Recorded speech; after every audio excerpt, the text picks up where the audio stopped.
Assalamualaikum warahmatullahi wabarakatuh. Perkenalkan, kami dari kelompok 5 akan mempresentasikan mengenai buku besar dan buku pembantu. Sebelum itu, kami akan memperkenalkan kelompok kami. Yang pertama ada Vivi Septi, NPM 48, Kanita Alana, NPM 63, Mila Auliani Slandi, NPM 64, dan Tiara Amelia, NPM 81.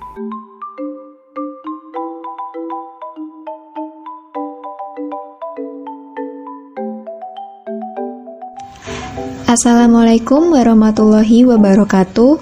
Perkenalkan, nama saya Nila Auliani Slandi, NPM 064. Pertama-tama saya akan menjelaskan karakteristik buku besar dan buku pembantu.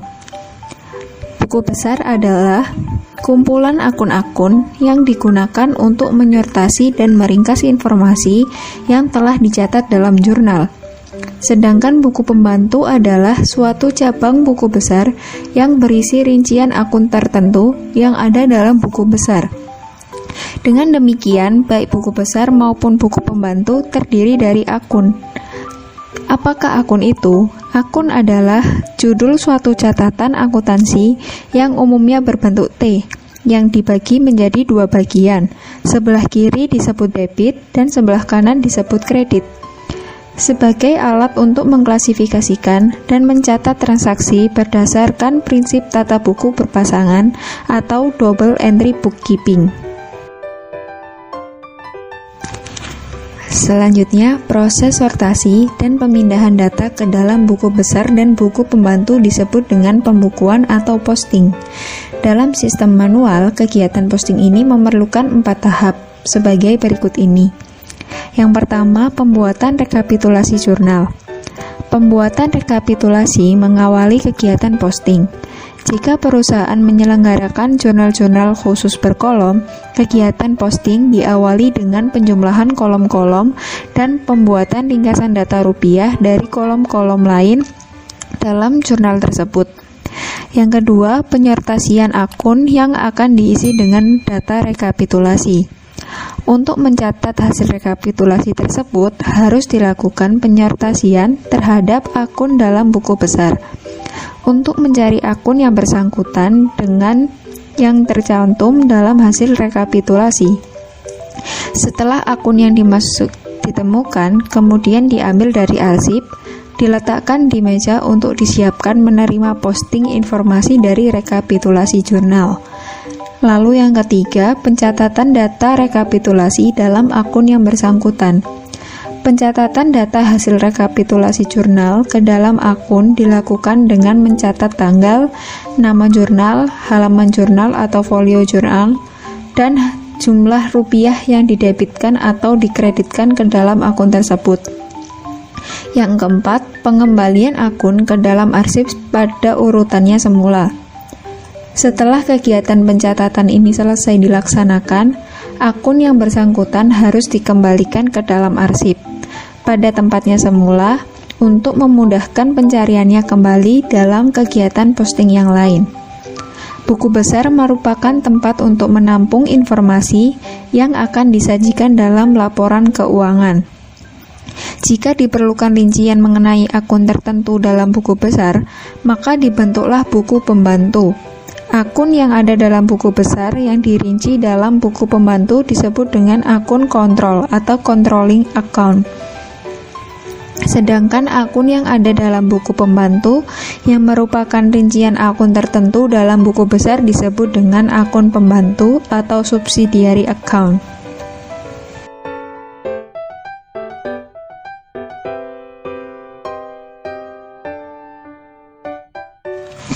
Selanjutnya, saya akan membahas formulir akun buku besar.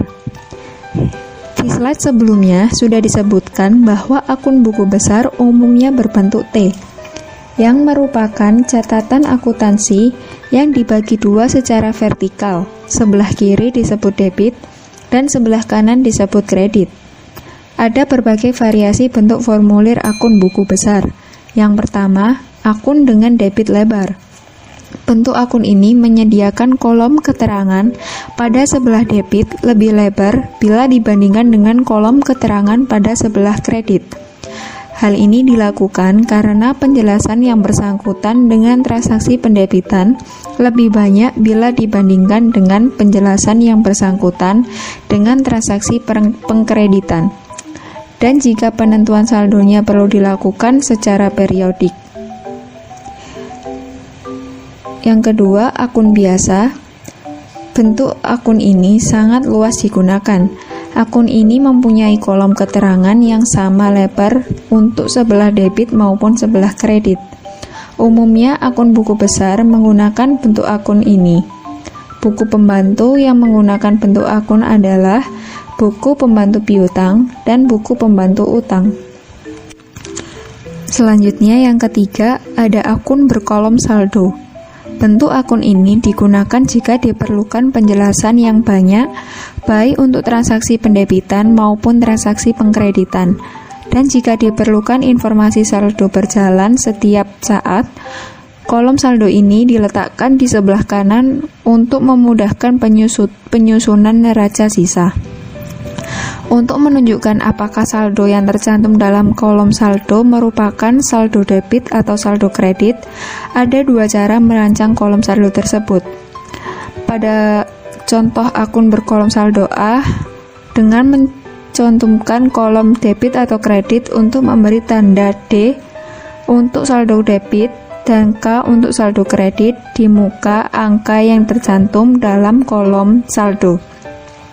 Sedangkan akun berkolom saldo yang B, dengan membuat kolom saldo debit terpisah dari kolom saldo kredit, akun pembantu piutang, utang, dan persediaan umumnya menggunakan bentuk formulir ini.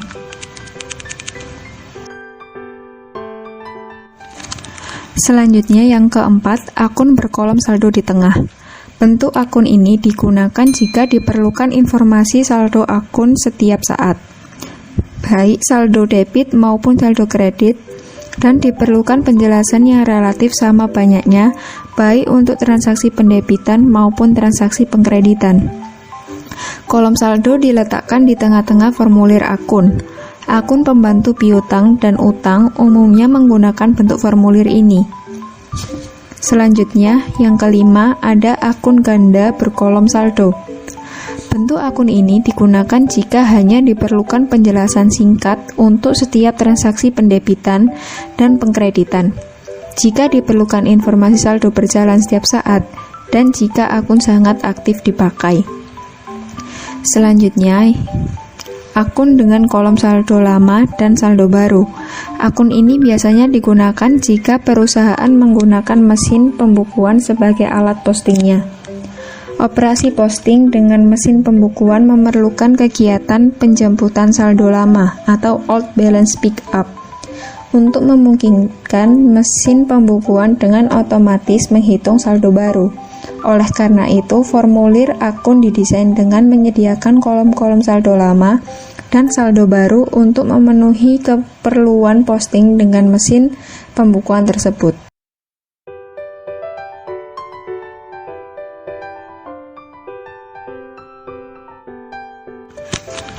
Selanjutnya, saya akan bahas susunan akun buku besar. Akun-akun yang dibentuk dalam buku besar harus disesuaikan dengan jenis dan susunan informasi yang akan disajikan dalam laporan keuangan. Biasanya laporan keuangan yang dipakai sebagai dasar pembentukan dan penyusunan akun-akun buku besar adalah laporan posisi keuangan dan laporan laba rugi. Umumnya, jenis dan susunan informasi yang disajikan dalam laporan posisi keuangan dan laporan laba rugi untuk jenis usaha tertentu telah mengikuti jenis dan susunan standar yang lazim dalam menyajikan laporan keuangan dalam jenis usaha tersebut. Sebagai contoh, jenis dan susunan informasi mengenai aset lancar di dalam laporan posisi keuangan perusahaan manufaktur umumnya adalah sebagai berikut. Yang pertama, kas dan bank. Yang kedua, investasi jangka pendek. Yang ketiga, piutang. Yang keempat, cadangan kerugian penurunan nilai piutang. Yang kelima, persediaan barang jadi. Yang keenam, persediaan barang dalam proses. Yang ketujuh, persediaan bahan baku dan bahan penolong. Kedelapan, uang muka. Yang kesembilan, biaya dibayar di muka. Yang kesepuluh, aset lancar lainnya. Jika jenis dan susunan informasi aset lancar seperti tersebut di atas, maka dalam buku besar harus dibentuk jenis akun-akun tersebut dengan susunan yang sama dengan yang disebutkan di atas.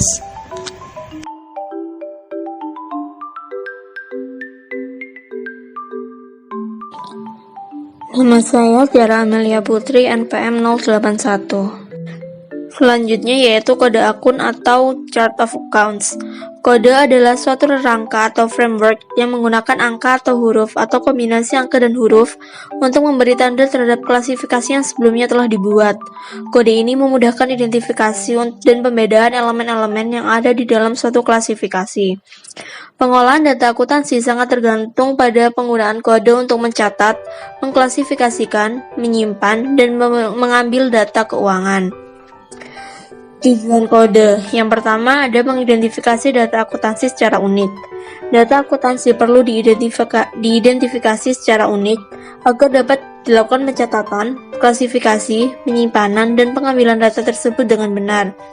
Jika misalnya perusahaan memiliki 300 debitur, nama debitur bukanlah alat identifikasi yang baik untuk mencatat transaksi yang bersangkutan dengan tiap debitur. Hanya dengan kode angka misalnya, masing-masing debitur menjadi memiliki identitas yang unik, yang menjadikan suatu debitur berbeda dari debitur yang lainnya. Yang kedua yaitu meringkas data.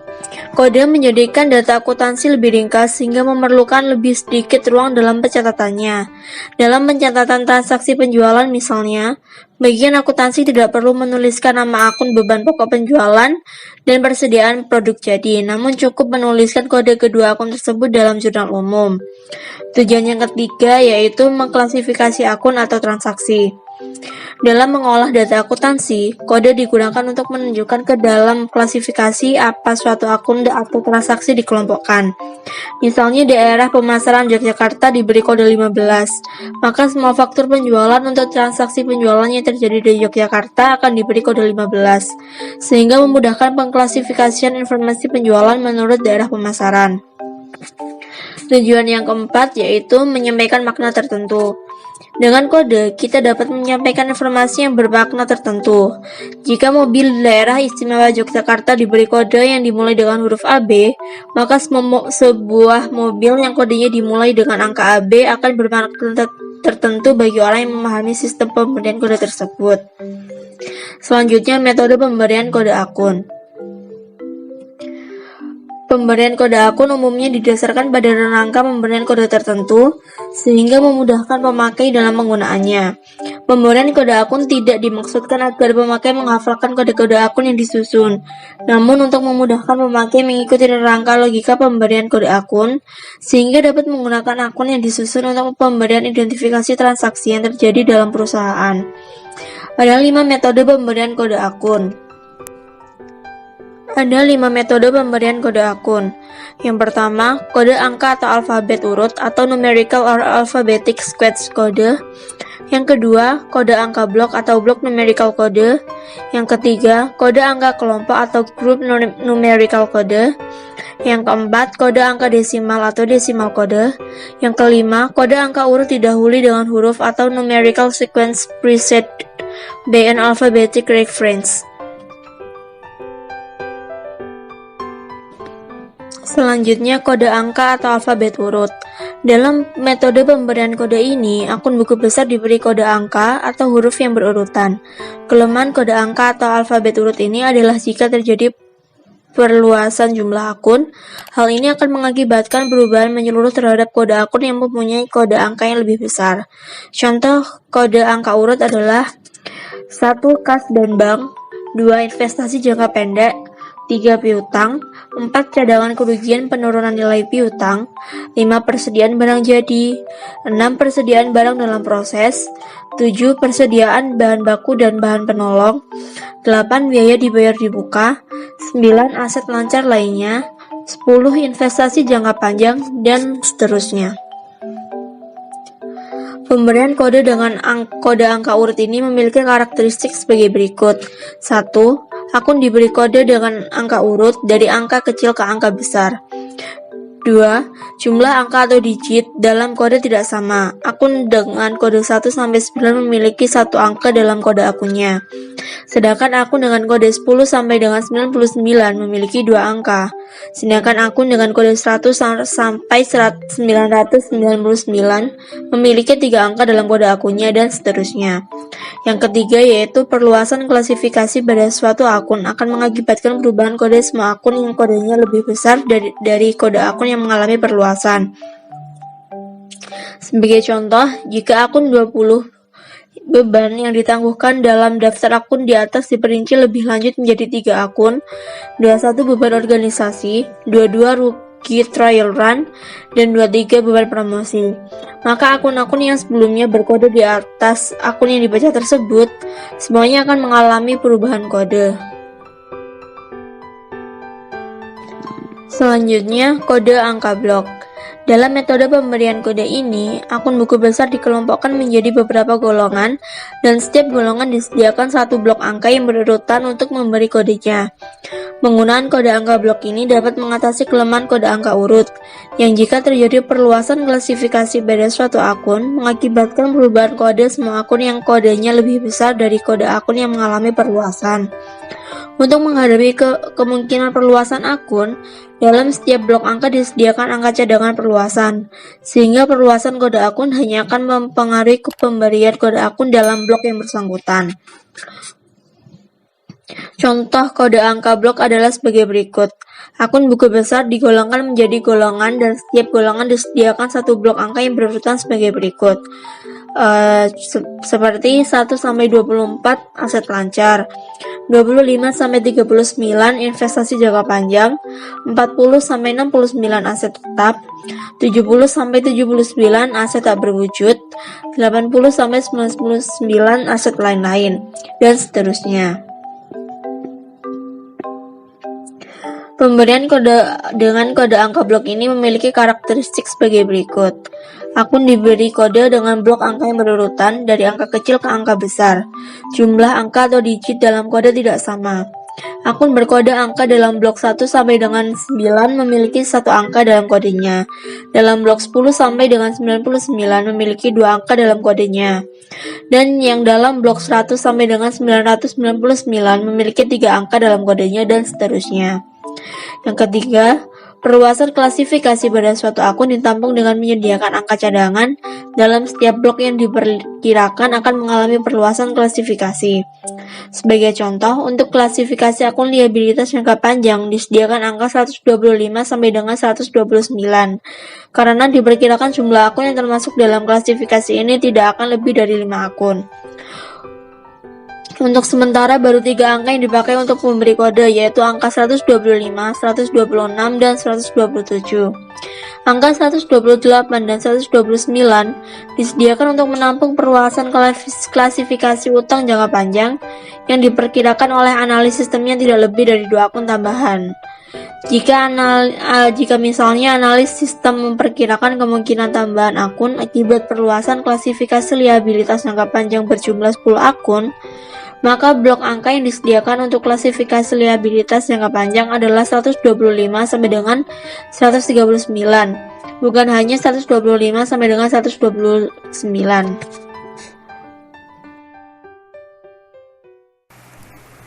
Selanjutnya, saya Kanita Alana, NPM 63, akan melanjutkan pembahasan dari rekan saya. Selanjutnya adalah kode angka kelompok. Kode angka kelompok ini terbentuk dari 2 atau lebih subcodes yang dikombinasikan menjadi satu kode. Nah, kode angka kelompok ini memiliki karakteristik diantaranya. Yang pertama adalah akun diberi kode angka atau kombinasi antara angka dan huruf. Lalu yang kedua, jumlah angka dan atau huruf dalam kode adalah tetap. Yang ketiga, posisi angka dan atau huruf dalam kode memiliki arti tertentu. Dan yang terakhir, perluasan klasifikasi dilakukan dengan memberi cadangan angka dan atau huruf ke kanan. Salah satu contoh dari penerapan kode angka kelompok adalah pada kode mobil atau plat kendaraan. Di Indonesia sendiri, untuk penerapan kode mobil atau plat kendaraan ini, yang pertama, 2 digit pertamanya itu merupakan daerah tingkat 1 atau keresidenan. Lalu 4 digit berikutnya adalah kode unik dari suatu kendaraan. Lalu 2 digit terakhir itu menunjukkan daerah tingkat 2 di bawah daerah tingkat 1 atau keresidenan. Nah, contohnya apabila ada kode mobil AB7964CE, maka memiliki makna AB itu menunjukkan provinsinya, yaitu atau daerah tingkat satunya, yaitu daerah istimewa Yogyakarta. Lalu 7964 itu merupakan kode unik dari kendaraan itu, dan CE itu merupakan Kabupaten Sleman atau daerah tingkat 2-nya.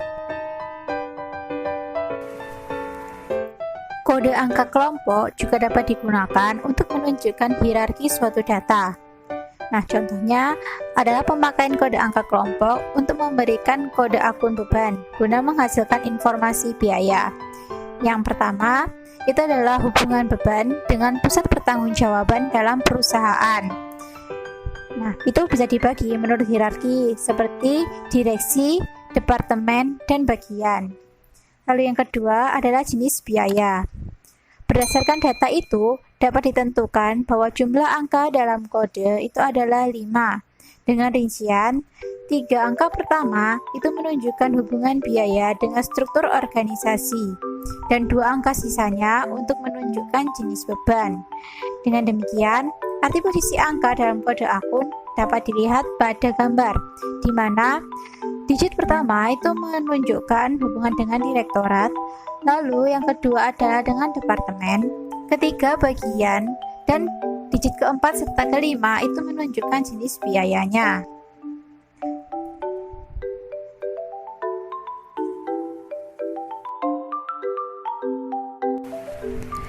Pada gambar, terlihat bahwa angka pada posisi ke-1 sampai dengan 3 memiliki makna pusat pertanggungjawaban, di mana posisi ke-1 menunjukkan jenjang direksi, posisi kedua menunjukkan jenjang departemen, dan posisi ketiga menunjukkan jenjang bagian. Sebagai contoh, untuk bagian penyelesaian memiliki kode 213. Nah, kode 213 ini memiliki makna yang angka pertama, yaitu angka kedua, itu menunjukkan bahwa bagian penyelesaian berada di bawah direktur produksi yang memiliki kode 200. Lalu posisi angka kedua, yaitu angka 1, menunjukkan bahwa bagian penyelesaian berada di bawah departemen produksi yang memiliki kode 21. Dan terakhir, posisi angka ketiga menunjukkan kode bagian, yaitu bagian penyelesaian. Jadi, posisi angka ketiga itu menunjukkan kode unik bagi bagian penyelesaian.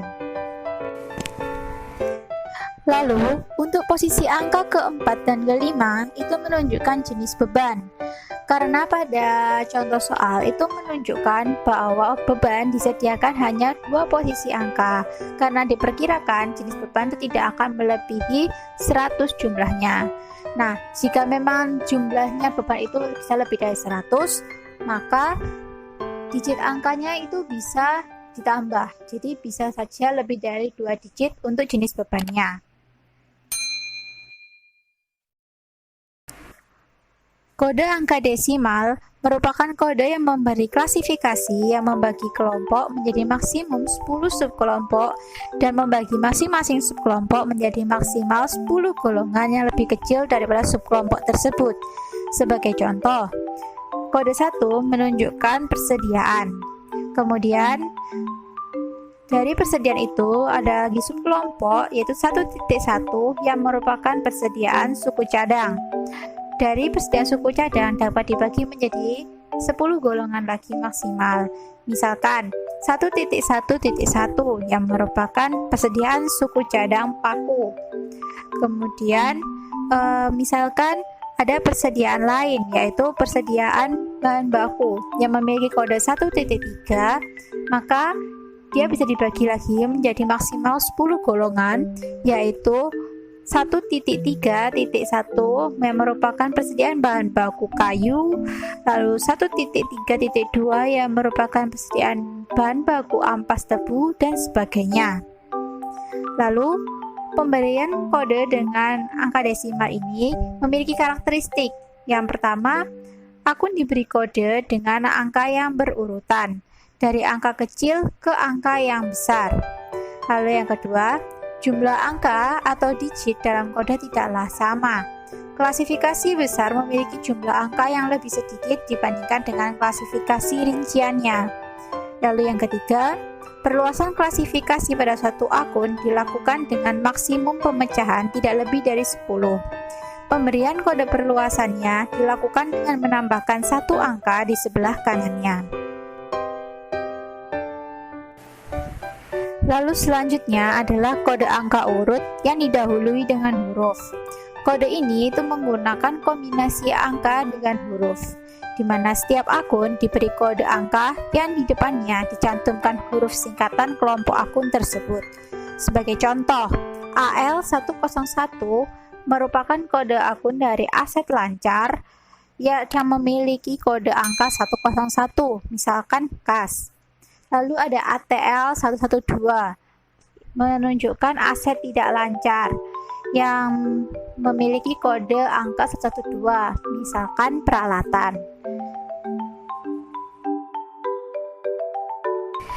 Dalam merancang kode akun, perlu diperhatikan beberapa hal. Yang pertama adalah, rangka kode harus secara logis memenuhi kebutuhan pemakai dan metode pengolahan data yang digunakan.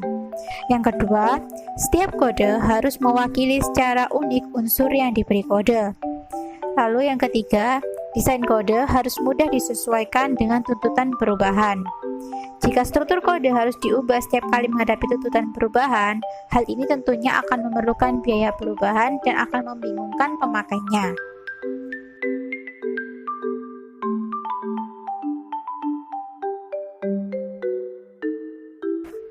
Selanjutnya adalah buku besar pembantu atau subsidiary ledger. Buku besar pembantu atau subsidiary ledger itu adalah suatu kelompok akun yang merupakan rincian dari akun tertentu di dalam buku besar umum atau general ledger, yang mana tujuan dibentuknya adalah untuk memudahkan dan mempercepat penyusunan laporan serta neraca saldo.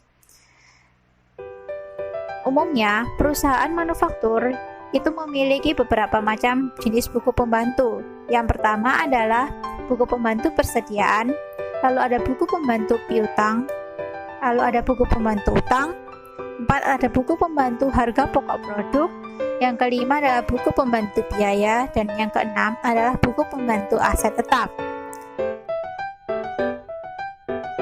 Yang pertama adalah buku pembantu persediaan.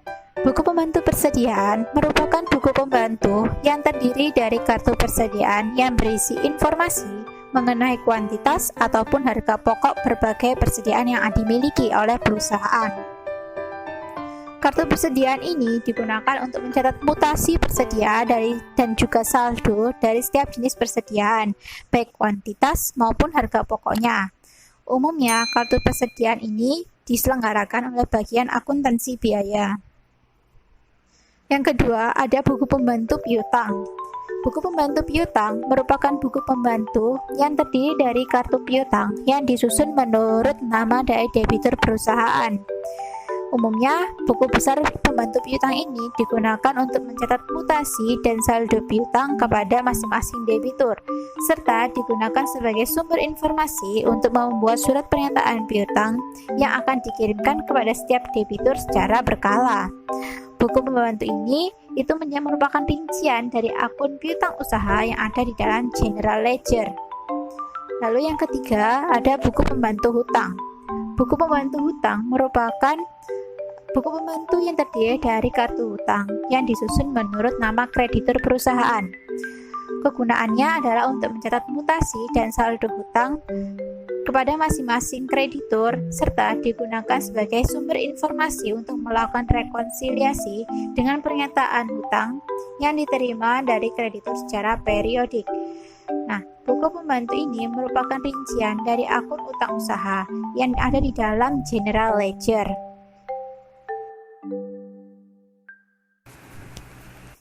Selanjutnya, ada buku pembantu harga pokok produk.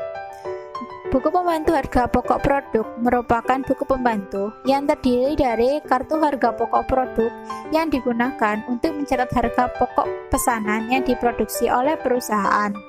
Buku pembantu ini biasanya digunakan dalam perusahaan yang produksinya itu menggunakan pesanan dan merupakan rincian akun dari persediaan barang dalam proses di dalam general ledger. Berikutnya ada buku pembantu biaya. Buku pembantu biaya merupakan buku pembantu yang terdiri atas kartu biaya yang digunakan untuk mencatat biaya-biaya yang tidak terkait dengan pesanan tertentu, seperti biaya overhead pabrik sesungguhnya, beban administrasi umum, beban pemasaran, dan sebagainya. Kartu biaya umumnya menggunakan formulir akun dengan kolom saldo. Lalu yang ketiga adalah buku pembantu aset tetap. Buku pembantu aset tetap merupakan buku pembantu yang terdiri dari kartu aset tetap yang digunakan untuk mencatat semua informasi mengenai aset tetap, seperti tanggal perolehan, jenis aset tetap, spesifikasi, penyusutan, dan sebagainya. Buku pembantu ini merupakan rincian dari akun aset tetap yang ada di dalam general ledger. Untuk materi selanjutnya akan disampaikan oleh rekan saya.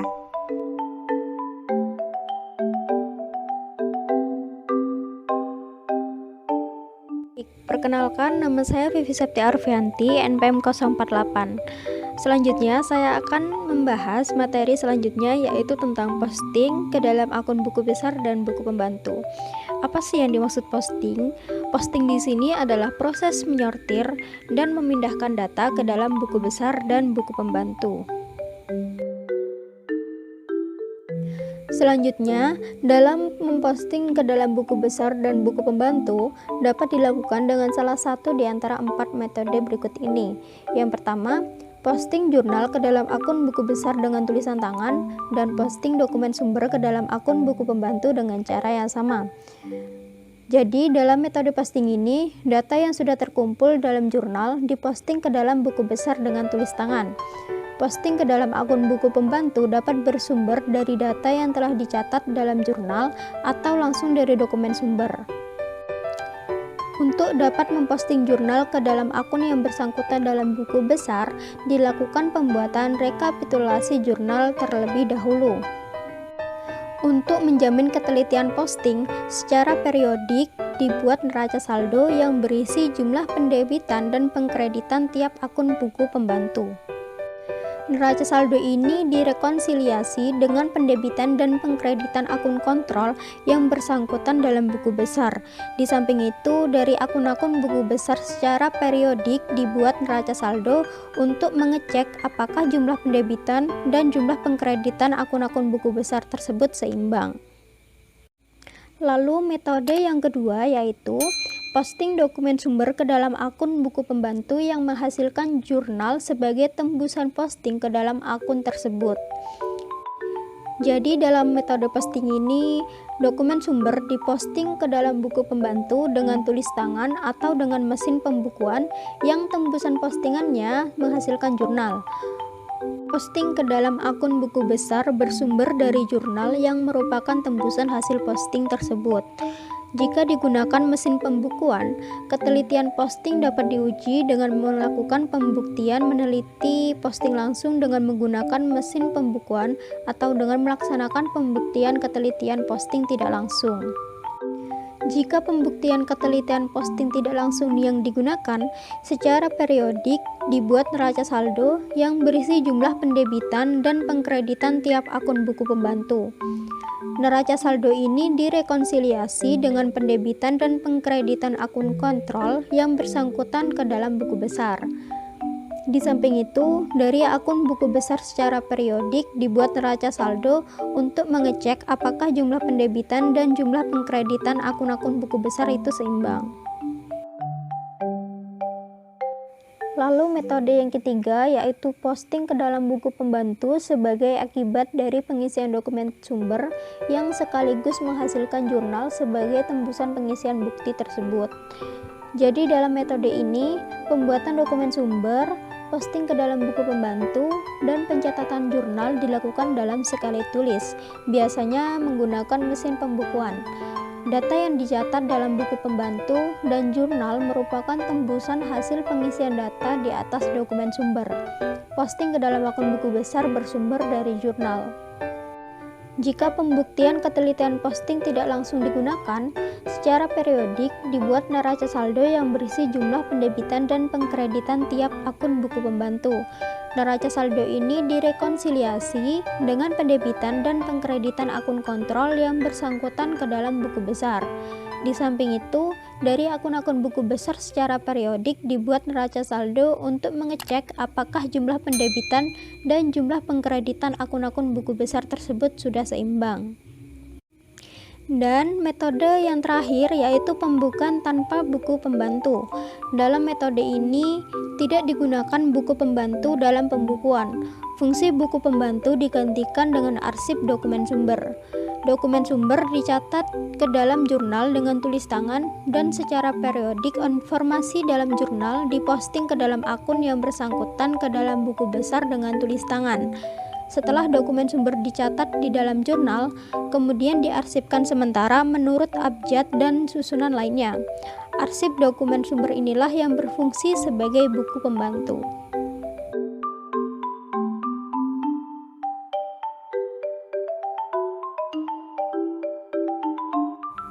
Pembahasan selanjutnya yaitu cara penanganan dokumen sumber.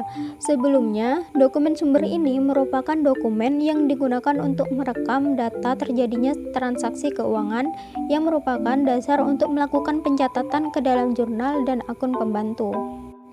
Pencatatan dokumen sumber ke dalam jurnal, baik yang berupa media tunggal ataupun media campuran, tidak menimbulkan masalah karena pencatatan ke dalam jurnal didasarkan pada urutan tanggal terjadinya transaksi yang tercantum dalam media yang bersangkutan.